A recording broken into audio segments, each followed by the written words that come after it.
ఎన్నికల్లో గెలవాలంటే ఓటర్లను ప్రసన్నం చేసుకోవాలి, వారిని పోలింగ్ బూత్లకు రప్పించాలి, ఓటేసేలా చేయాలి. ఇవన్నీ జరగాలంటే ముమ్మరంగా ప్రచారం చేయాలి. రోడ్ షోలని, బహిరంగ సభలని, ర్యాలీలు, కార్నర్ మీటింగ్లని ఇలా నిత్యం ప్రజల్లో ఉంటూ వారిని పలకరిస్తూ విజ్ఞప్తి చేస్తూ ముందుకు సాగాలి.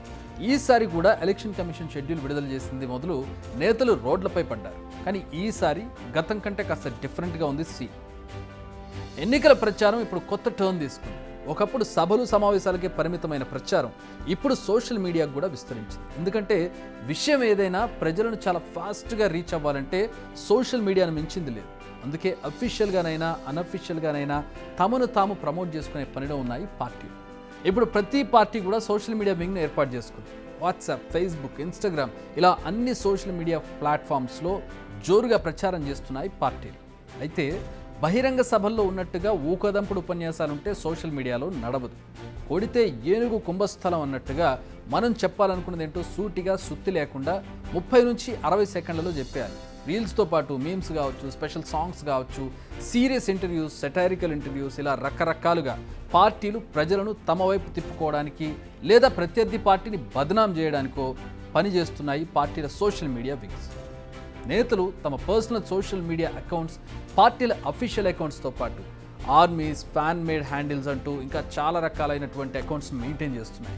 మీరు కాస్త క్లీన్గా అబ్జర్వ్ చేస్తే ఎప్పుడూ మూవీ డైలాగ్స్, ఫన్నీ సీన్ల ఫోటోలతో మీమ్స్ వేసే అకౌంట్స్ కూడా కొన్ని రోజులుగా పొలిటికల్ టర్న్ తీసుకున్నాయి. ఫలానా పేజీ ఫలానా రాజకీయ పార్టీకి వకాల్తా బుచ్చుకొని మరీ పోస్టింగ్లు చేస్తుంటాయి. పార్టీల మేనిఫెస్టోను కూడా సోషల్ మీడియా పేజీల్లో కనిపిస్తూ ఉంటాయి. ఈ ట్రోలర్స్ని, ఈ పేజెస్ని పే చేసి, అంటే ఆయా పార్టీల సోషల్ మీడియా వింగ్స్ కొద్ది రోజులు లీజుకు తీసుకుంటాయి. వాళ్ళు డబ్బు తీసుకుని వీళ్ళ కోసం మీమ్స్ కానీ, ట్రోల్స్ కానీ చేస్తూ ఉంటారు. అలాగే పోస్టులు కూడా చేస్తూ ఉంటారు. సో ఇదంతా ఒక సోషల్ మీడియా మేనేజ్మెంట్. అయితే పార్టీలు సోషల్ మీడియా ప్రమోషన్ కోసం చాలా పెద్ద నెట్వర్క్ ఏర్పాటు చేసుకుంటగా కనిపిస్తూ ఉన్నాయి. కంటెంట్ క్రియేషన్ దగ్గర నుంచి content promotion and training, social media sentiment analysis ఇలా రకరకాలుగా మెయింటైన్ చేస్తున్నారు.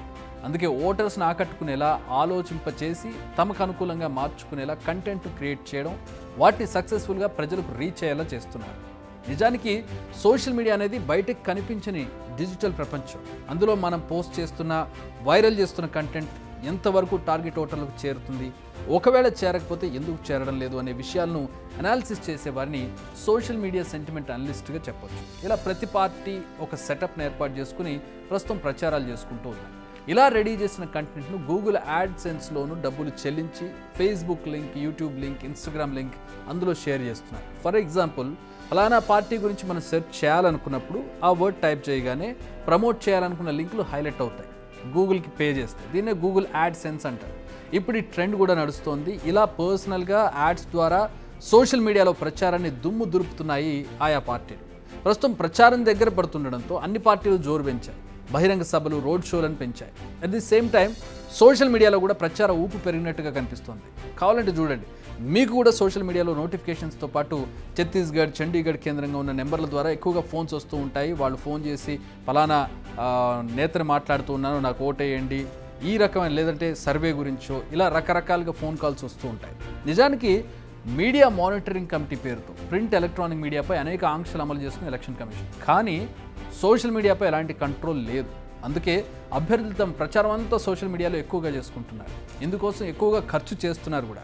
అంతేకాదు, మీడియాలో అడ్వర్టైజ్మెంట్లపై ఆంక్షలు విధించిన ఎన్నికల కమిషన్ సోషల్ మీడియాలో కుప్పలుగా అడ్వర్టైజ్మెంట్లు చేస్తున్నా పెద్దగా పట్టించుకోవడం లేదు. మీరు యూట్యూబ్ అకౌంట్స్ ఓపెన్ చేస్తే ఒక్కొక్క సాంగ్ ముందో లేదంటే ఒక వీడియోకు ముందో ఎన్నోసార్లు మీరు ఫలానా నేతదో ఫలానా పార్టీదో యాడ్ చూస్తూ గమనించవచ్చు. సో ఇదంతా కూడా సోషల్ మీడియా క్యాంపెయిన్. ఓవరాల్గా చూస్తే ఈసారి ఎన్నికలను మలుపు తిప్పేది సోషల్ మీడియానే అనేది క్లియర్ కట్గా అర్థమవుతుంది. అది ఇప్పుడు కొత్త కాదు. మోదీ దీన్ని ఒక ట్రెండ్గా స్టార్ట్ చేశారు. దాన్ని మిగతా పార్టీలు కూడా ఫాలో అవుతున్నటువంటి పరిస్థితి మనం ఇప్పుడు చూస్తున్నాం. భాష ఒక్కసారి చెబితే 100 సార్లు చెప్పినట్టు అనేది సినిమా డైలాగ్. కానీ నేతలు ఒక్కసారి మాట్లాడితే 100 సార్లు చూపించడం అనేది సోషల్ మీడియా మనకు చెప్పుతున్నటువంటి డైలాగ్. అందుకే పార్టీలు బహిరంగంగానే కాదు, ఈ ప్లాట్ఫామ్స్లో కూడా భీకర యుద్ధం చేసుకుంటున్నాయి.